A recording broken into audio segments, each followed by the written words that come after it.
Hello, in this video, I'm going to be talking about the no equity list part number 2 because I posted about the no equity list about 2 or 3 days ago, but I only really pulled the FHN conventional loans, which people were asking me, okay, Kevin, why do you not pull the conventional loans? Because there's just as much of a conventional loan and there is an FHA loan. So, but the reason why I didn't want to do share all three of all both of the lists is because it tends to overwhelm people. So, in this video, like I said, I've done a combination of I've probably done 20 FHA, maybe 10, no, 15 FHA loans up to about 10 VA loans or 10 to 15 VA loans, and everything else was conventional loans. So this is definitely a video that you don't want to miss out on. So if you see this video, um, if you see the screen, the first thing I will do is number one, go to propstream, and propstream is, by the way, is where I get every single one of my data, no matter um, I've used different I use different softwares, but propstream tends to have the best data for me, and it's something that I've been using for the last 3 years in my career. So let's log in first. And when you log in, oops, this is definitely unedited because I'm in a hotel room in Richmond, Virginia. And I just want to put this video out just so people can start doing deals. But I logged into PropStream. Obviously, I'm going to go to Maricopa County. That's just because that's where I live and that's where I do my own deals. So I'll go to Maricopa County, Arizona. And here's the list that I would pull. So Maricopa County, I will do, doesn't have to be owner occupied, property characteristics, obviously single family and single family residential. And I also sometimes like to do condos just because I'm looking to see if there are more deals in condos. If a good condo deal comes up or townhouse comes up, of course I'm going to be I'm going to be buying them.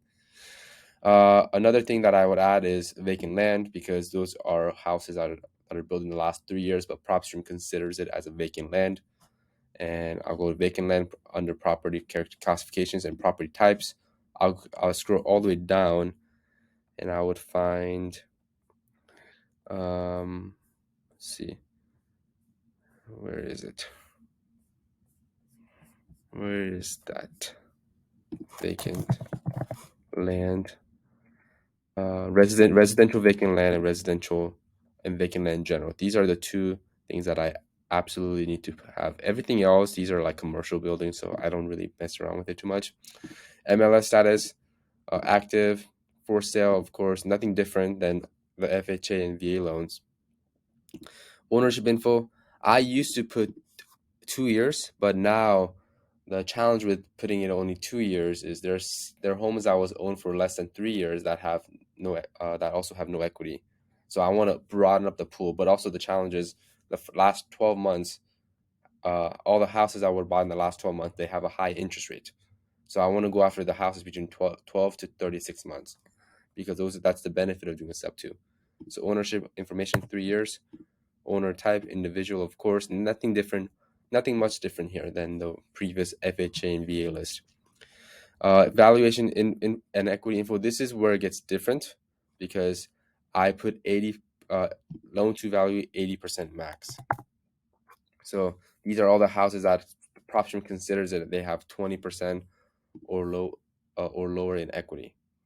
So let me just make sure that's the case, because I did take a picture of it.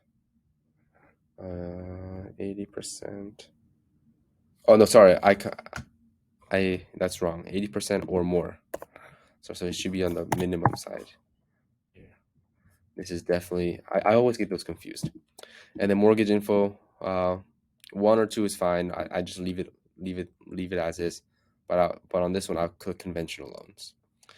So this is the complete list. This is a list that my team and I work on all the time. Obviously, is PropStream perfect? No, but PropStream is very accurate and it's more accurate than most softwares out there. So, and I've had really good success with it. So, let's see. I want to buy a house. If I want to go buy my personal house, I'll go probably under like 500,000. So maybe this Peoria. I don't want to live in Peoria. Maybe this house. It's worth around 400,000, 409. and they owe 337. So this is the biggest difference using FHA VA filter versus conventional loans. Conventional loans you can put as little as 5% down, but then so there's gonna be more. There will be more houses that have more than enough equity. So you just have to kind of filter through it, right? So like let's just look at this. This house is listed for 49. They owe 46. So they got around $80,000 in equity. That's about 20%. Let's look at this. They got $493,000. I mean, they have listed for 493. They owe 393. So they have $100,000 in equity. But you will find houses. Let's see, 574, 513. That's a little bit tighter. That's around 10% in equity. So you just have to filter through which house has the least amount of equity. So 440 is what they owe. 374. So they have about 13% in equity. Let's see, MLS 585, and then this is 470, 484. So they have $100,000 in equity. So you just have to go through every single one of them and figure out which one has the best or has the least amount of equity. So I hope this helps. If you want to try the free trial on PropStream, I'll put the link below. You can do the 7-day free trial, cancel it, and make another email account, cancel it, make another email account, so you never really have to come out of pocket to pay for these data. Also, if you ever need help with closing deals, I have a website that people can submit deals to. It's called dealswithkevin.com. That's the only way for me to stay organized when it comes to keeping track of deals. So this is where you put all the information, and we'll try to keep it very, very short and sweet so that you don't have to go through all the arduous process of submitting a deal, because that can deter people away. So I hope this helps. I hope you make a lot of money doing it. I hope you buy your own house. I hope you build your portfolio doing it. And and check the link down below for any other information that I may put down. Thank you, everyone.